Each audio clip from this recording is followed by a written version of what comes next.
ba, manggaling yung sa bunganga niya? At saka kung nasa meeting ba siya, hindi niya ba pwedeng sabihin na oo, opera na. Oh, ayan ha. Tinanong kasi. Sasabihin ko pa naman sana baka ghost na yung Pangulo tapos tinatago nyo lang kasi nga ayaw niyong sumunod si Duterte. Hindi. Healthy pa naman daw, sabi ni Yusek. Ayaw niya lang Ghost na raw eh. Peggy na daw, di ba? Yun yung sinasabi niya eh. Na parang, yun nga, yun yung gustong palabasin. Pakinggan natin, I'm sure hindi ko pa to na content, iba to eh. Sige, i-correct nyo na lang ako if I'm wrong ha. ka. Kapag maayos yung kalagayan mo bilang isang Pangulo, katungkulan mo na yung pinagsisilbahan mo maging kampante. Yan ha. At makita na ikaw ay nasa mabuting kalagayan. So yan ha. Nanghihingi siya ng preba na buhay pa yung mahal na Pangulo. Ipakita na okay. Yun yung inaano niya. Napakita ko na ba to? Hindi ko pa to napakita. Mahal kang Pangulo nga, di ba? Di ba pag mahal mo, gusto mo nag-update lagi sa'yo? Hindi naman. Madami kami ginagawa. Hoy kabayo, kung ayaw mo maniwala, that's your problem, not ours. Kumain ka na ba? Kasi sasabihin dito ni Yusek Claire eh, na kung saan, ang sabi ni Yusek, baka nga no, so it was Sunday morning din, imposible na naipakita ko na to. Kasi Sunday evening na to eh. Di ba? Dumating na ako sa work. Kakain na ako. So, mahal na Pangulo. mag-update daw. Pero, ginoghost tayo ng Pangulo. Oo. Di ba? Sa ngayon po ay masasabi natin maganda po ang kalagayan ng ating Pangulo dahil siya po ay kasalukuyang nasa meeting. So, nasasabi daw, sabi ni Attorney Claire, ang sabi ni Attorney Claire, masasabi natin na maganda ang kalagayan ng ating mahal na Pangulo dahil nga daw, nasa meeting yung mahal na Pangulo. Pero, he still chooses na baluktutin yung mga sinasabi ni Attorney Claire, no? Na imposible nga daw. Anong date ba nito? January 26, so it was yesterday. Hanggang kahapon, hinahanap niya yung mahal na Pangulo. Eto, kung mahusay ka lang naman na maggawa ng research, no? At magsabi, at talagang intensyon mo magpahayag ng katotohanan, madali lang na din naman mag-research eh. 'Di ba? Hindi yung pinagbibintangan mo ng pinagbibintangan si Yusek Claire. Message niya si Yusek, total close naman sila, at least reliable source yun. Tama. 'Di ba Manang Trexie?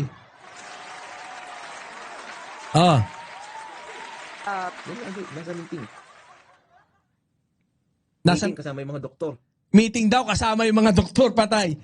So pinabulaan na niya. Morning, yun. Nag-content nga, naghahanap ng proof si Kabayo. Pero iba to. Iba na to. Nung that time, iba yung ibang content din yung sinasabi niya. Pero iba rin to. This was just yesterday. Nung kinontent niya to eh. Kaya I'm sure hindi ko pa to na-content. Kasi kung nag-content tayo kagabi, dapat ito yung isasama ko. Pero hindi ko na isama. Private meeting pa ha. Wala naman may sinabi ba si Attorney Claire na private meeting? Mga DDS ginagawang tuta si PBBM. Ano yan? Kung ano gusto nyo masusunod agad, ito lang ang masasabi ko sa inyo, kabayog. I-google mo, tanga. Sabi ni Boss J.M. Martins. Ganoon naman sila naghahanap ng kapal na mukha, di ba? Boss Itsura Katsuri, shout out. Tapos sabi mo, nakita kayo. Sabi ko nga sa inyo, Walang sinabi si Attorney Claire pinagsisilbahan mo, maging kampante. Walang sinabi si Attorney Claire na private meeting. Di ba? Pakinggan nyo. Dumating na ako sa work. Kakain na ako. Tama na yan, bilisan mo na. Mahal na Pangulo. Pero, ginoghost tayo ng Pangulo.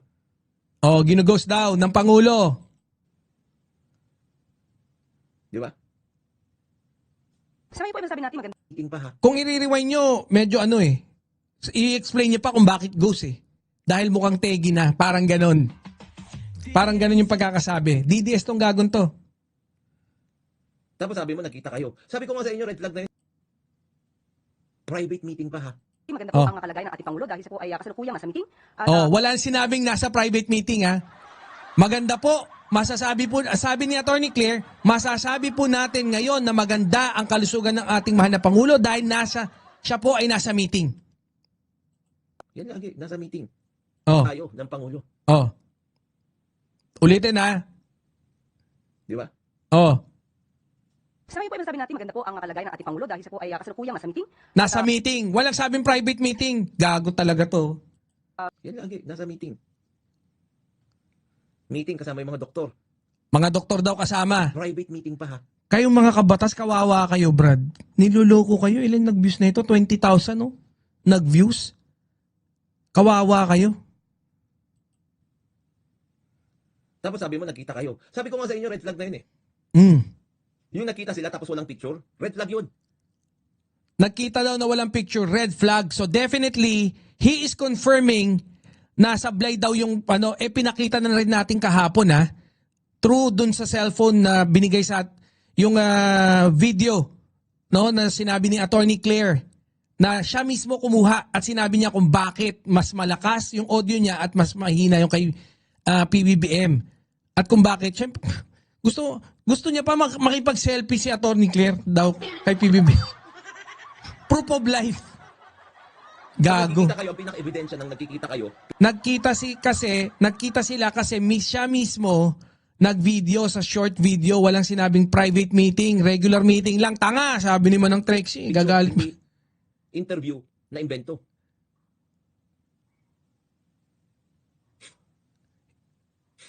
Baka ghost na yung Singa Pangulo. na singa. Tapos, ay, hindi, sorry. Iba pala pag ghost na yung Pangulo. Sorry. Pag ghost na yung Pangulo, patay na pala yun. Baka si Magalong ang mag-ghost dyan, Brad.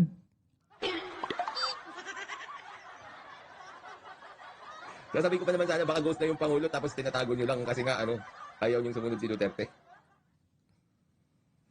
Hindi. Healthy pa naman daw, sabi ni Yusef. Kita nyo, di ba? Grabe, abogado yan, ha? Boss Itsura. Katsuri. Abogado to, Mang Rosete Taginod. Oh, may red flag. Pag nalalaman ng putragis na kabayo.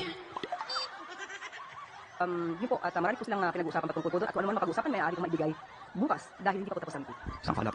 Oh, maibibigay bukas dahil hindi pa po tapos yung meeting. Meeting na 2 araw. Meeting? Batak yung ginagawa pag gano'n eh. Yung 3 araw, 4 na araw, 2 araw, batak yun eh. Oh, bumabatak daw. Tanga talaga to. May bumabatak ba ng 2 araw? Gago! Gago talaga to. Bumabatak daw ng 2 araw.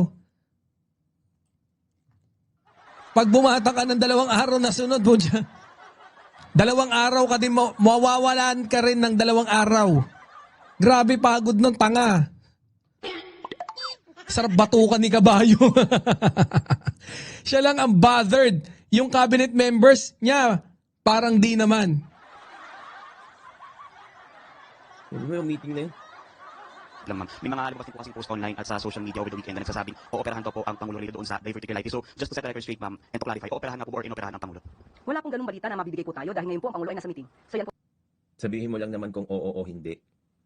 Sabi ko sa inyo, red flag yan eh. Akala ko ba nag-uusap kayo ng Pangulo? Akala ko ba nakikita kayo ng Pangulo? Madali mo lang Hindi nga nila pinag-usapan yung kung ooperahan, itatanungin eh.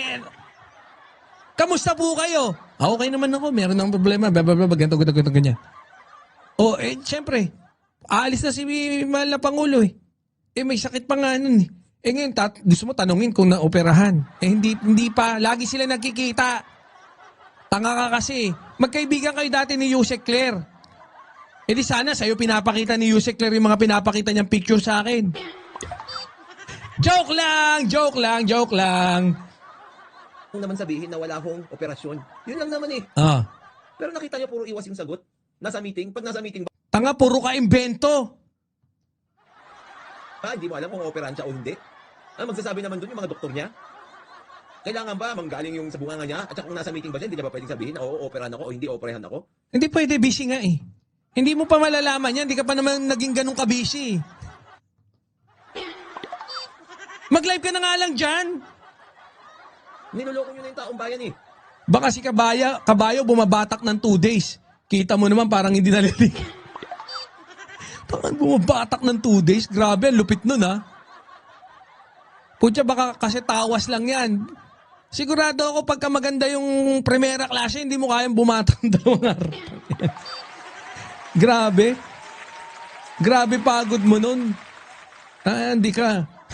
Grabe, no?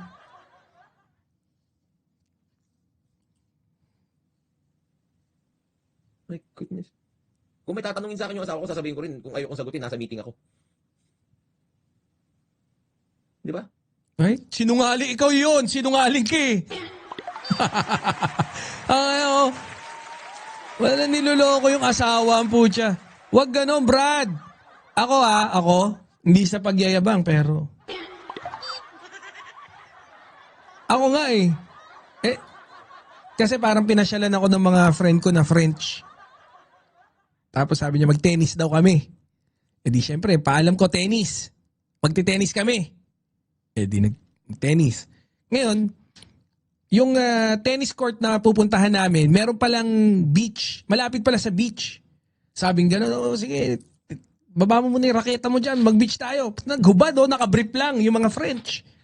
Takbo doon sa dagat. Eh sabi ko, mababasa yung brief ko. Tawag ako sa asawa ko, hello. Sabi ko, be, magano ako? Mag-swimming kami. Sabi nung French, anong ginagawa mo? Ay, hindi, nagsabi lang ako kasi paalam ko, tennis eh. Magugulo yun. Maguguluhan yun pagka nakita, basa yung brief ko. Sabi ka, na-weirduhan sa akin, ba't daw ako nagpapaalam pa ng mga ganon? Sabi di ba? Kasi may respeto kasi tawag doon. Where to go to listen to? Kabayo Vlog.